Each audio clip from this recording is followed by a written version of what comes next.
감사합니다.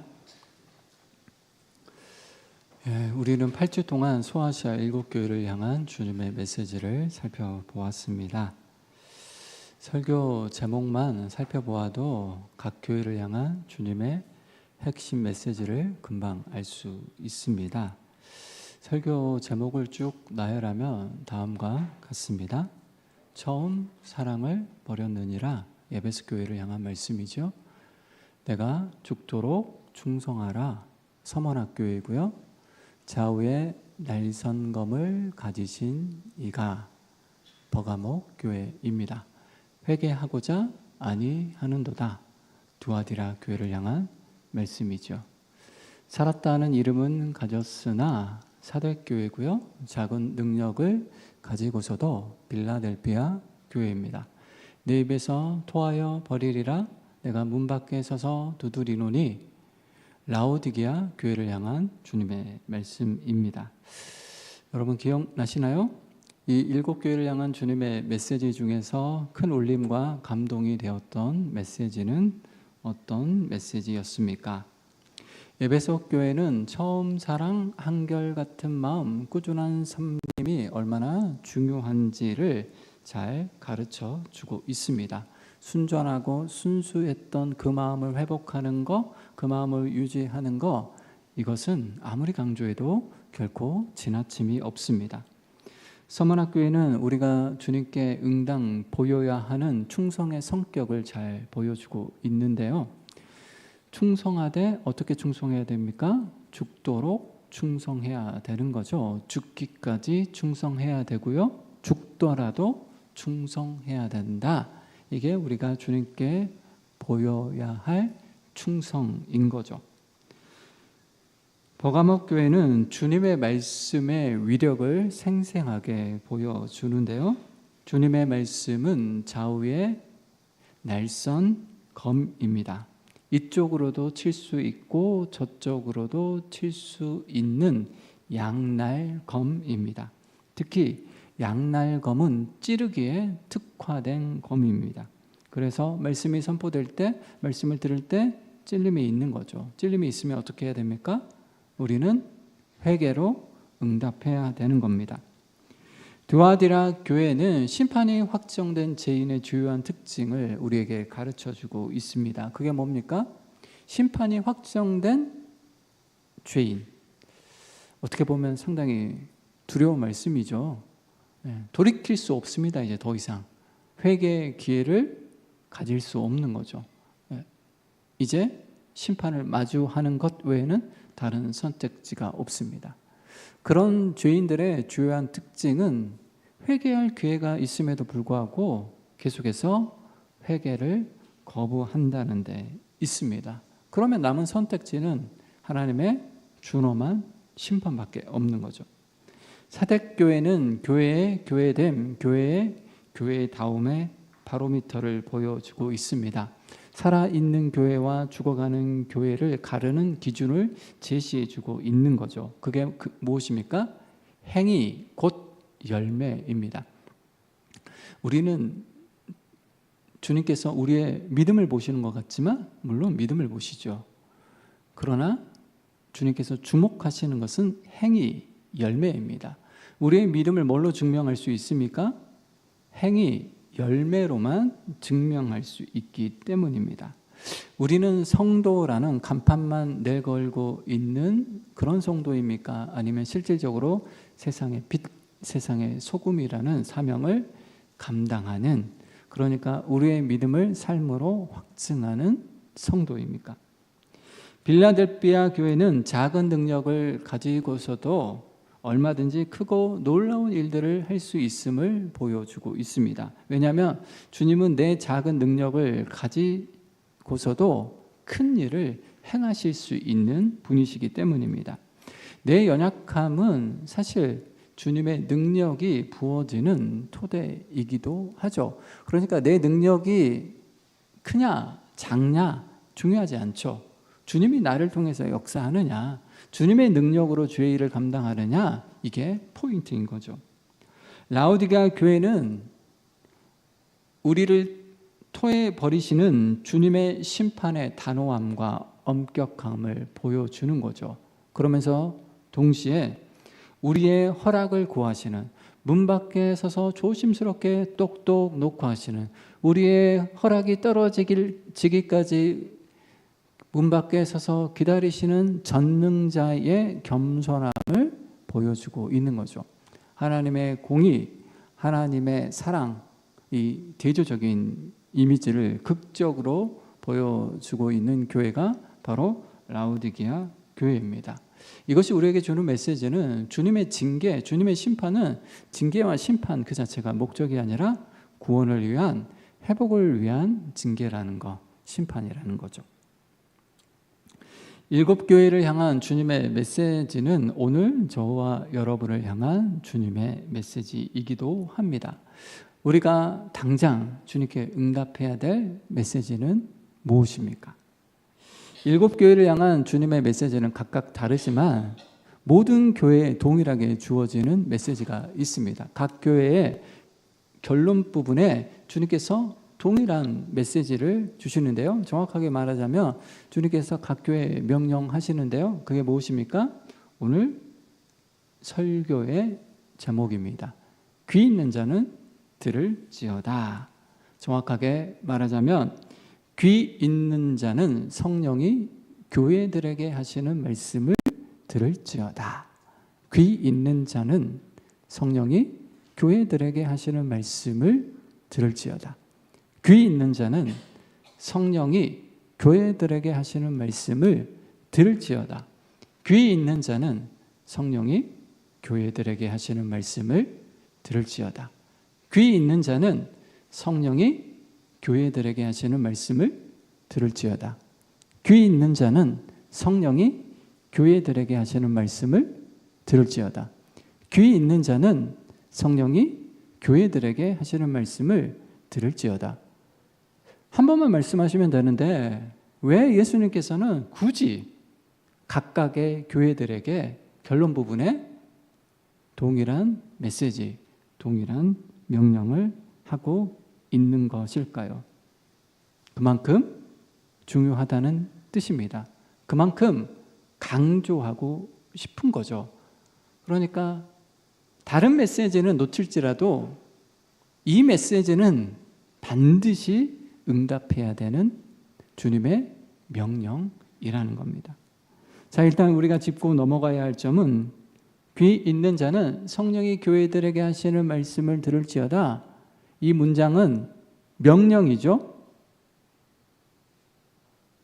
교회들에게 하시는 말씀을 좀 들어 주시겠습니까? 권유하고 있는 게 아닙니다. 권면하고 있는 게 아닙니다. 부탁하고 있는 게 아니죠. 귀 있는 자는 들을지어다 명령하고 있습니다. 그러니까 명령이라는 건 뭡니까? 우리가 순종으로 응답해야 되는 거죠. 해도 고만 안 해도 고만 선택지가 아니라 반드시 우리가 응답해야 되는 거죠. 행동으로 응답해야 되는 거죠. 반드시 반응해야 되는 거죠. 자, 다음으로 귀 있는 자는 성령이 교회들에게 하시는 말씀을 들을지어다. 자, 이 명령의 내용을 곰곰이 묵상해 봅시다. 귀 있는 자는 누구입니까? 귀가 없는 사람이 있습니까? 우린 다 귀가 있죠. 왜 유독 귀를 강조하는 걸까요? 그건 하나님께서 우리를 듣는 존재로 창조했다라는 거죠. 하나님은 말씀하신 분이십니다. 말씀으로 우주 만물을 창조하셨죠.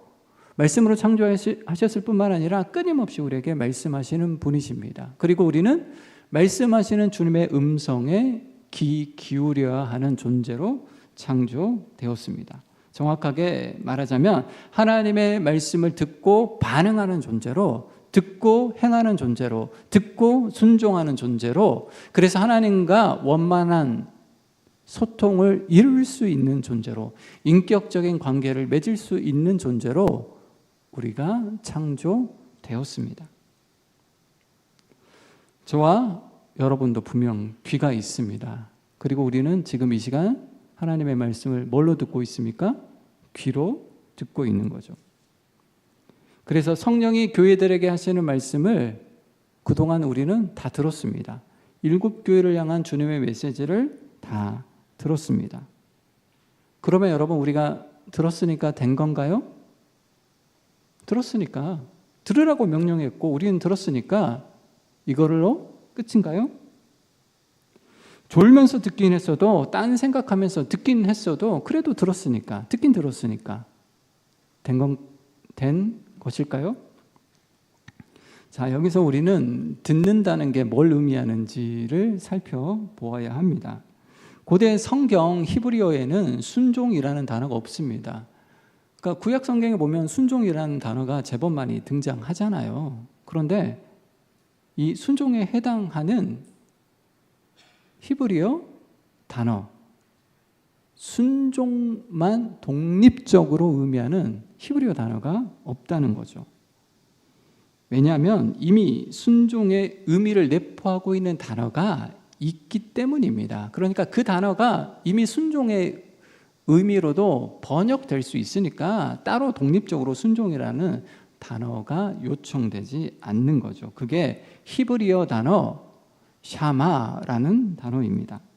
이 샤마라는 단어의 뜻은 듣다, 경청하다라는 뜻입니다. 그러나 방금 말씀드린 것처럼 청종하다, 순종하다라는 의미로도 번역됩니다. 그러니까 히브리어 샤마는 청만 하는 게 아니라 종도 해야 되는 거죠. 종까지 가야 되는 거죠. 청, 듣는 데서 끝나는 게 아니라 종, 따라야 합니다. 말씀을 들었다라면 말씀을 따라야 하는 거죠. 듣고 반드시 행동으로 반응해야 된다는 거죠.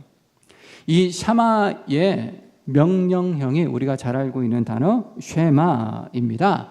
이스라엘아 들으라, 쉐마 들으라. 샤마의 명령형. 들으라는 것은 듣기만 하라는 게 아니라 듣고 순종하라는 것입니다. 이렇듯 고대 히브리인들의 사고 체계에서 듣는 것과 행하는 것은 동전의 양면과 같습니다. 듣는 것과 행하는 것이 긴밀하게 연결되어 있는 거죠. 그러니까 샤마라는 말을 들으면 그냥 들으라는 뜻이 아니라 듣고 순종하라는 뜻인 걸 자연스럽게 이 히브리인들은 그렇게 인지하고 또 그렇게 반응했던 거죠. 자, 이 시간에는 우리 영상을 통하여서 방금 제가 말씀드렸던 부분을 한번 정리해 보도록 하겠습니다. 수천 년 동안 매일 아침 저녁으로 유대인들이 하나님께 헌신을 표현하기 위해 드려온 유명한 기도가 있습니다. 바로 쉐마입니다. 들으라 이스라엘아, 우리 하나님은 유일한 여호와시니 너는 마음을 다하고 뜻을 다하고 힘을 다하여 네 하나님 여호와를 사랑하라. 첫 단어인 들으라를 히브리어로 쉐마라고 발음하는 데서 이 기도의 이름이 유래하죠. 쉐마라는 단어는 구약에 정말 흔하게 등장하는데요. 당연히 듣는 것이 너무나 보편적인 행위이기 때문입니다. 그리고 보통은 귀와 관련이 있죠. 잠언 20장 말씀처럼요. 쉐마하는 귀와 보는 눈, 이 둘은 다 주님께서 지으셨다. 그러나 구약의 저자들이 쉐마라는 단어를 어떻게 사용했는지 보면 단순히 고막에 소리가 들어온다는 뜻 이상의 의미가 있다는 걸 알 수 있는데요. 히브리어로 쉐마는 주의를 기울이다 또는 집중하다라는 뜻도 있습니다.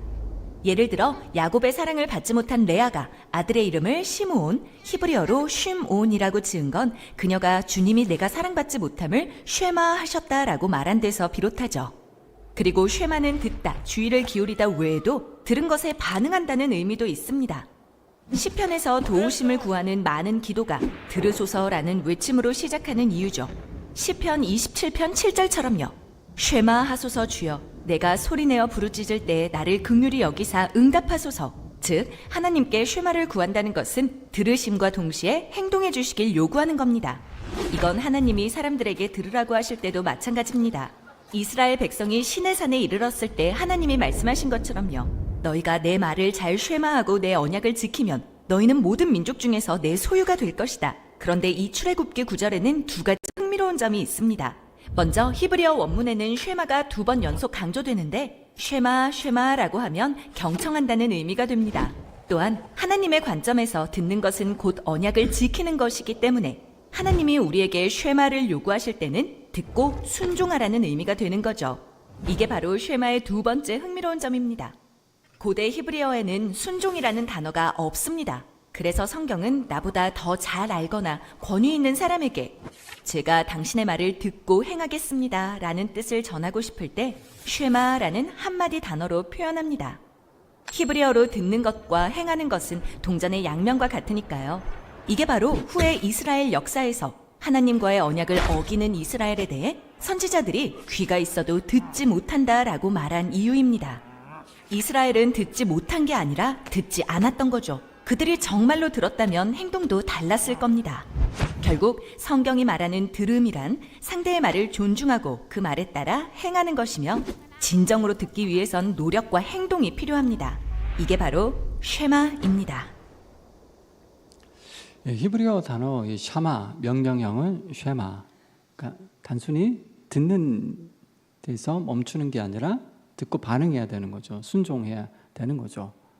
그러니까 순종이 전제된 들음인 거죠. 그런데 사실 우리도 듣는 것과 행하는 것을 동일한 의미로 사용합니다. 우리가 늘 자녀들에게 하는 말이 있잖아요. 제발 말 좀 들어라. 이게 무슨 뜻입니까? 듣기만 하라는 게 아니죠.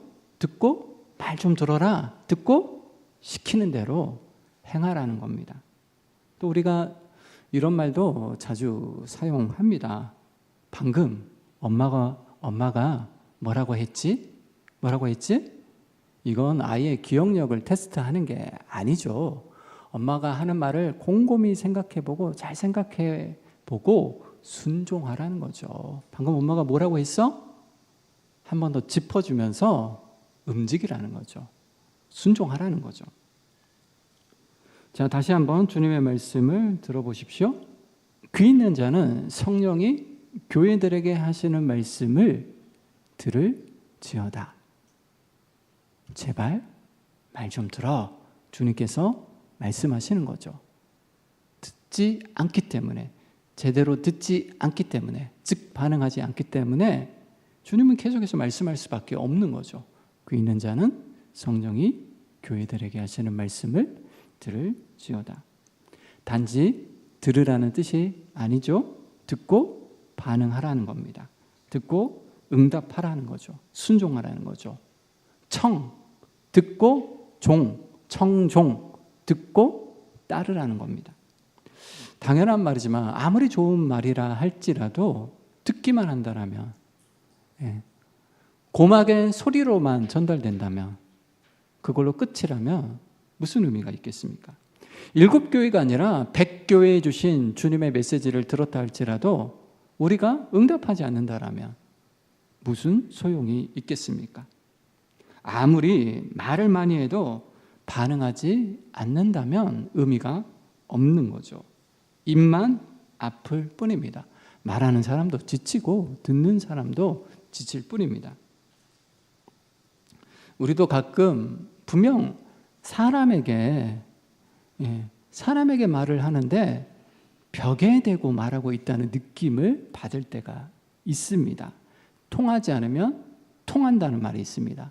통하지 않으면 고통스러운 거죠. 소통되지 않으면, 그런 인격적인 관계가 이루어지지 않으면 고통스럽습니다. 우리의 혈액도 어떻습니까? 통하지 않으면, 막혀버리면 반드시 문제가 생기고 우리의 육신이 고달프고 괴롭습니다. 예수님도 벽에 대고 말하는 것처럼 먹통일 때에 답답함을 토로하신 적이 있습니다. 다음과 같은 비유로 말씀하셨는데요. 마태복음 11장 15절로 17절 우리 화면을 통해서 같이 한번 읽어보겠습니다. 시작. 귀 있는 자는 들을지어다. 이 세대를 무엇으로 비유할까? 비유하건대 아이들이 장터에 앉아 제 동물을 불러 이르되 우리가 너희를 향하여 피리를 불어도 너희가 춤추지 않고 우리가 슬피 울어도 너희가 가슴을 치지 아니하였다 함과 같도다. 아멘. 주님은 먼저 귀 있는 자는 들을지어다. 이 말씀을 듣고 반드시 반응하라는 거죠. 그런데 예수님의 주옥 같은 메시지를 들어도 반응하지 않는 청중들이 있었다는 거죠. 특별히 유대 종교 지도자들.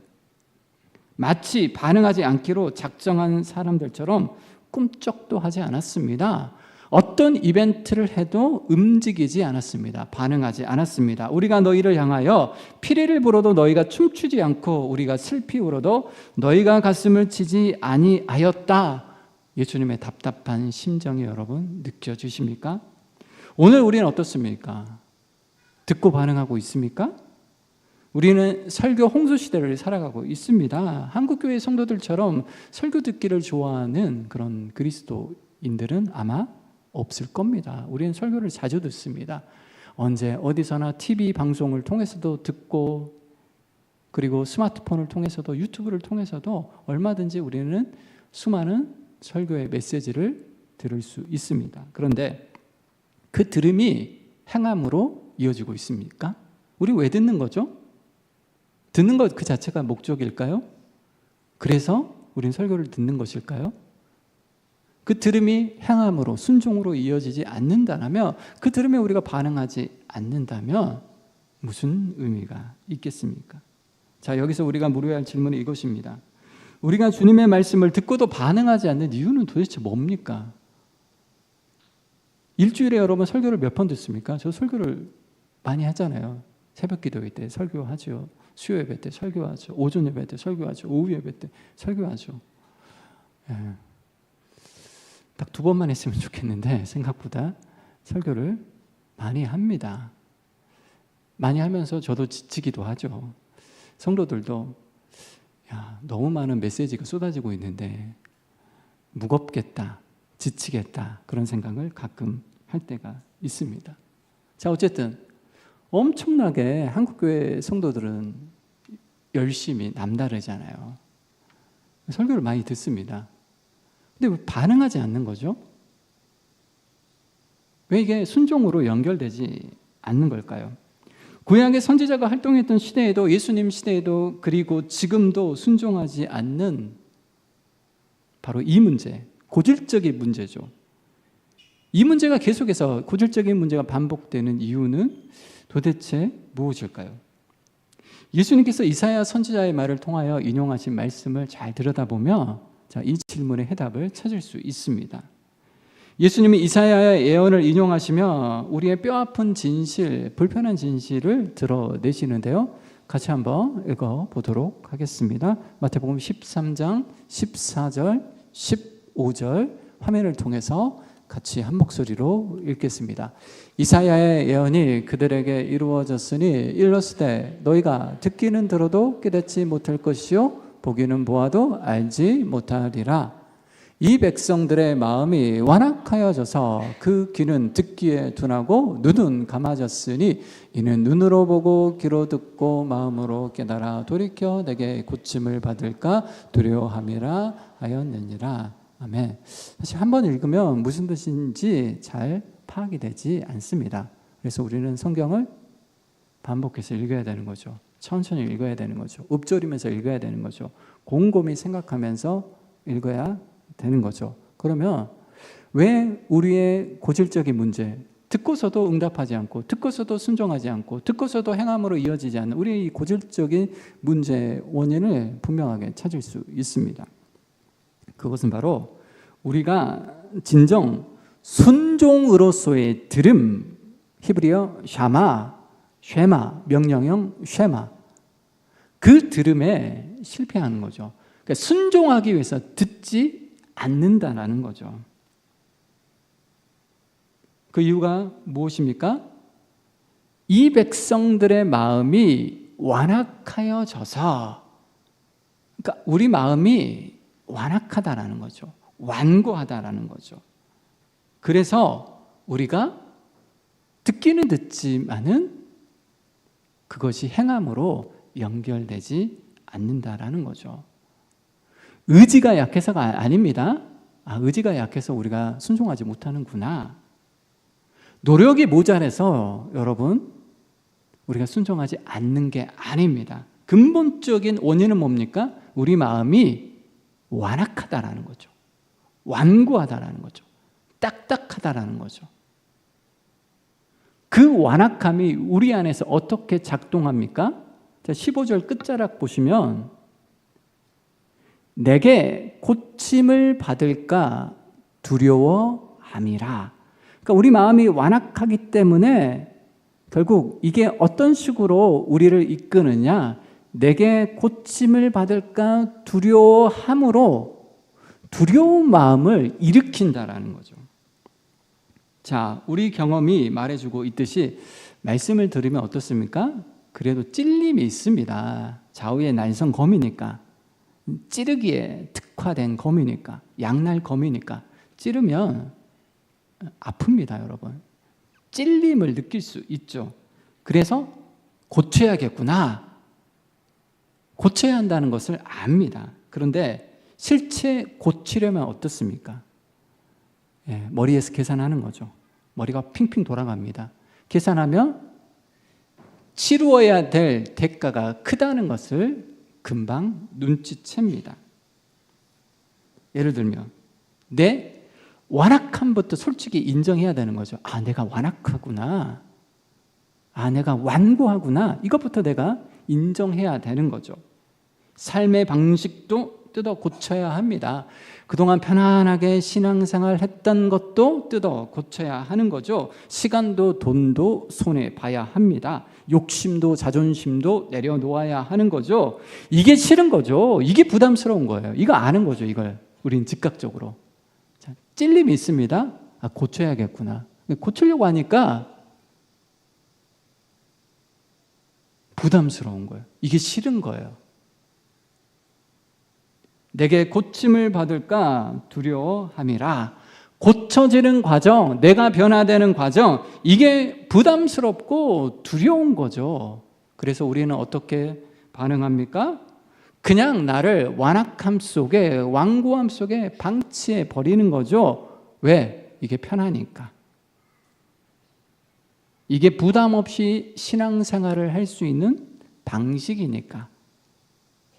그래서 결국은 우리의 삶은 행함으로 연결되지 못하는 겁니다. 그러나 주님을 7번이나 반복하며 귀 있는 자는 성령이 교회들에게 하시는 말씀을 들을지어다 명령하십니다. 지금 우리에게 요청되는 것은 청각적 들음이 아니라 고막의 진동이 아니라 진리의 말씀을 살아내는 순종인 거죠. 나를 깨트리고 부수어 그리고 마침내 응답하는, 순종하는 샤마로서의 드림인 거죠. 설교를 많이 듣는 거 물론 중요할 수 있죠. 안 듣는 것보다 듣는 게 더 유익할 수 있습니다. 그러나 진짜 우리에게 요청되는 것은 구약 시대 때도 그렇죠. 수많은 선지자들을, 예언자들을 주님께서 보내셨죠. 안 듣잖아요. 예수님 시대에도 마찬가지입니다. 안 듣습니다. 요한계시록이 기록될 당시에도 안 듣는 거죠. 오늘 우리도 안 듣습니다. 고막의 소리로는 전달되는 건데 제대로 안 듣는 거죠. 순종이 전제된 들음이 아닌 거죠. 그러니까 내가 순종하려고 그런 갈망과 원함을 가지고 듣지 않는 거죠. 어찌 보면 그냥 기독교 교양을 쌓는 시간으로, 설교 시간. 누군가에게 나도 기독교인이라는 것을 드러내기 위해서는 어느 정도 지식이 있어야 되잖아요. 그 지식을 쌓는 용도로서 우리가 듣고 있지는 않은지 돌아보아야 하는 거죠. 여러분, 어떤 성도가 좋은 성도입니까? 어떤 교회가 좋은 교회입니까? 듣고 반응하는 성도가 좋은 성도입니다. 듣고 반응하는 성도가 넘쳐나는 교회가 좋은 교회입니다. 작년에 10명이 반응했다면 올해는 15명이 반응하고 내년에는 20명이 반응하고, 그래서 계속해서 반응하는 성도들이 늘어나는 교회, 이 교회가 좋은 교회고 살아있는 교회입니다. 시체는 반응하지 않습니다. 죽으면 반응할 수 없습니다. 누가 죽은 교회를 다니고 싶겠습니까? 사랑하는 성도 여러분, 제발 내 말 좀 들어라. 성령이 교회들에게 하시는 말씀을 들을지어다. 우리는 우리 자녀들에게 제발 내 말 좀 들어라. 이걸 더 강조하기 위해서 좀을 한 번 넣습니다. 제발 좀 내 말 좀 들어라. 주님께서 귀 있는 자는 성령이 교회들에게 하시는 말씀을 들었지어다 7번이나 반복하고 있는 거죠. 거기에서 우리는 주님의 답답함을, 주님의 탄식을 우리는 감지해야 하는 거죠. 주님의 탄식 소리를 듣고 성령이 교회들에게 하시는 말씀을 들을지어다 이 말씀이 내 귓전에 맴돌 때 바로 즉각적으로 순종으로 반응하는 저와 여러분이 되시기를 축원합니다. 기도하겠습니다. 주님, 순종하기 위해서 듣길 원합니다. 들어도 순종하지 않는 우리의 완악함을, 우리의 완고함을 용서하여 주옵소서. 고쳐지는 게 부담스럽기 때문에, 그게 두려워서 순종하지 못하는 우리의 연약함을 불쌍히 여겨 주옵소서. 예수님의 이름으로 기도합니다. 아멘.